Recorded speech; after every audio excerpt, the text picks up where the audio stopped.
You know, many times when I'm in the midst of the supermarket, it's hard to imagine that what I'm looking at is a failing industrial food system. Those beautiful tomatoes, and yes, the produce in the supermarket, the bounty of the produce in the supermarket is impressive. But I know, deep down inside, I know that it's all a facade. Look closer, I say to myself, look closer. At the same time, our industrial food system offers up a bountiful and nourishing harvest to many privileged citizens all over the globe. It also serves as a site for significant injustice. You see, ladies and gentlemen, our global food system is characterized as a paradox of coexisting abundance and injustice. And I bring this example up because the city where I live, Detroit, Michigan, it too is characterized by a city at a paradox. You see, on one hand, there's a narrative that's being told all over the world that Detroit, Michigan, the city that put the world on wheels, the city that brought you Motown, the city that filed for the largest municipal bankruptcy that the United States of America has ever seen, is roaring back, is experiencing a renaissance. It is reviving itself. And yeah, that may be true. But on the other hand, I know that the city where I live is also suffering for problems in its food system. You see, it bothers me that 40% of Detroiters, youth, and 70% of Detroit adults, they are either overweight or obese. It bothers me that 35% of Detroiters live in low-income communities and do not have access to healthy, fresh food. They live closer to fast food restaurants than they do to grocery stores. And what does that mean? That means that they are exposed to fast food restaurants, which then lead to diet-related diseases that lead to death. That bothers me.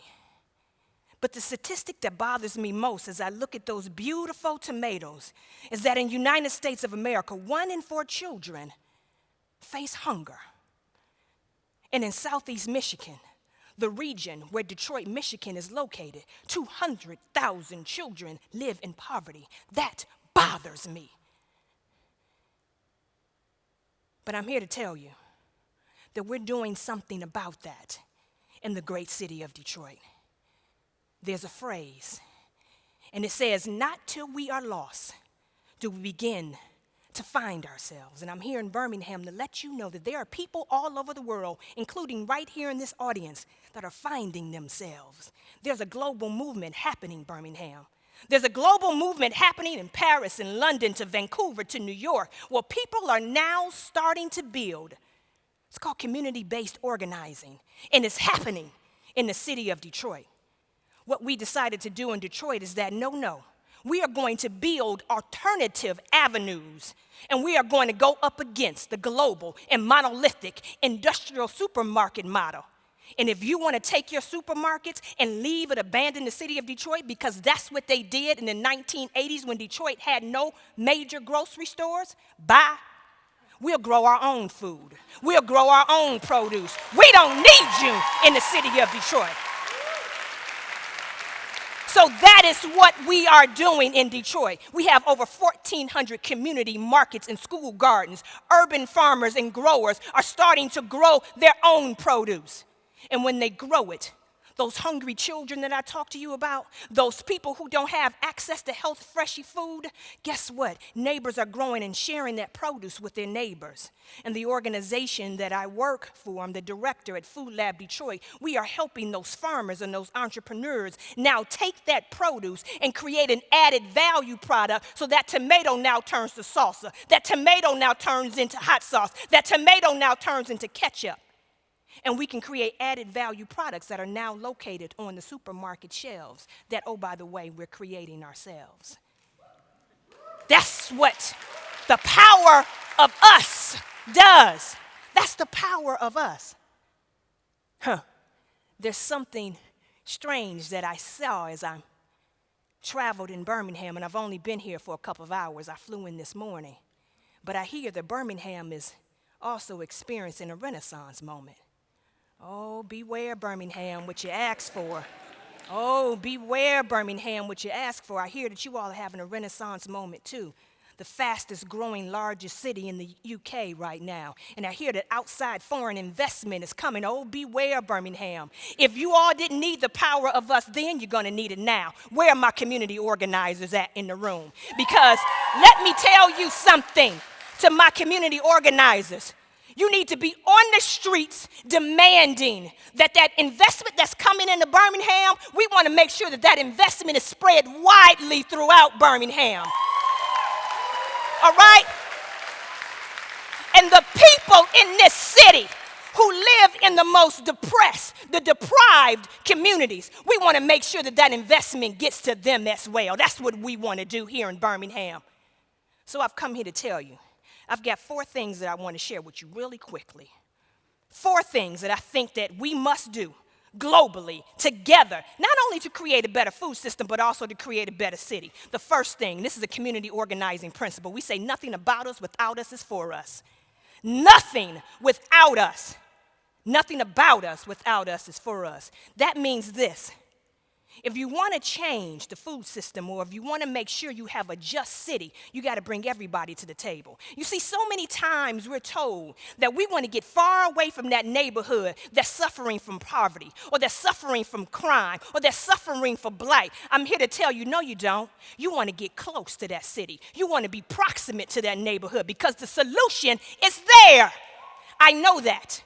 Because I am standing on the stage because somebody helped me to get proximate. Before I came back to my beloved hometown, the city of Detroit, I lived in New York for 20 years. And in 2012, a superstorm hit the city of New York. It destroyed my home. 9 feet of water ran through my house. I sat in the attic for 2 days. Everything that I had worked for 20 years was gone, except for me. I still had me. I came back to Detroit, my hometown, where my parents lived. I sat on that couch in my parents' living room for 3 days, asking myself the question, why? Why me, Lord? Why did you take everything that I had? Why did you leave me with nothing? 20 years I worked, it was all gone as a result of a hurricane.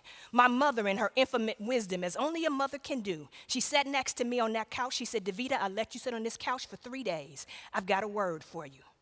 She says, baby, the Lord didn't send the waters to drown you. The Lord sent the waters to move you. You got to get proximate. You got to get into the community, and you've got to find out why he brought you to Detroit. And that's what I did. I met the founder of FoodLab Detroit. Her name is Jess Daniels. And she told me that there was a community of food entrepreneurs. They were doing a meetup. It was only 7 of them at the time. She said they want to start their own food business, but they need a production facility to do that, a manufacturing facility so they can have the produce and produce. I said, oh, no problem. Where's the incubator at, girl? I know how to do that. She said, ain't no incubator. We're about to file bankruptcy in the city of Detroit. We don't have no money. There's no incubator. I said, so what you want me to do? She said, your grandfather's a preacher, right? Your daddy's a preacher. We need to go knocking on some church doors to see if they will open up their underutilized kitchen spaces for us and let these entrepreneurs come in and use these kitchens. I said, I got you. I can do that. I did that. I did that. I did that. And guess what? With no money, the community said, yes, we will. We will help you. We licensed 2 entrepreneurs. We licensed 3. We licensed 5. We licensed 10. Then Oprah Winfrey found out what we were doing. Ha! Don't tell me about the power of us. Don't tell me about community. Oprah Winfrey found out what we're doing, and she said, Devita, I'm going to bring you on stage. I'm going to give you $25,000. Keep building, girl. We went from 7 entrepreneurs sitting around a kitchen table to a 501c3 nonprofit organization, and today we help 200 locally owned entrepreneurs scale, launch, and create a business. Don't tell me about what community can't do. Second thing we got to do. Second thing, James Baldwin said, change the narrative, change your destiny. We got to create a counter narrative to what's happening in the city of Detroit. Birmingham. If you pick up the paper and if you hear or if you read that billionaires are saving Detroit, that's a lie. I want you to put down that paper immediately because billionaires are not saving the city of Detroit. No way. You want to know why? Because we've already declared that Friends potato chips already saved our community. That's why. That's why. Michael Wimberly, who owns Friends Potato Chips, he grows the potatoes, he harvests the potatoes, he processes the potatoes, he flavors and fries the potatoes, he packages potatoes, all in the community. If anybody is going to save Detroit, it's going to be the people of the city of Detroit that's going to save Detroit. That's the power of us, Birmingham. Coffee shops are becoming the third place in the city of Detroit. That's where people are coming and convening and having book clubs and spoken word and open mics, and entrepreneurs in those neighborhoods where Starbucks doesn't want to be, that Dunkin' Donuts don't want to be. You ain't got to come. We're going to open up our own coffee shops in our own neighborhood. It's the power of us, Birmingham. Third thing we have to do, Audre Lorde said this: when we speak, we are afraid our words will not be heard or welcome. But when we are silent, well, we're still afraid. So it's better to speak about it anyway. This is what we need to do. This is important. Catch this. Y'all can't be afraid to talk to each other about uncomfortable things, uncomfortable conversations about race, about class, about white privilege. Because in order to change our food system, we have to tear down and deconstruct the discrimination that got us to an unjust food system in the first place. Right? We got to have uncomfortable conversations with each other, and we can't be afraid to do it in love. What is FoodLab Entrepreneurs doing about it? Well, we have an entrepreneur who started something that's called Piecemeal Kitchen. She's bringing right now people in the city of Detroit together around a table who are coming from countries who are at war with each other right now. And she's calling it Piecemeal Kitchen. She's saying it is a gastro-diplomacy experiment, because we know that food can bring people together like nothing else can. It can bring people together and start having conversations. Okay, last thing. Martin Luther King Jr. said this one: we must accept finite disappointment, but never lose infinite hope. Let me tell you something. You can't innovate if you don't have hope.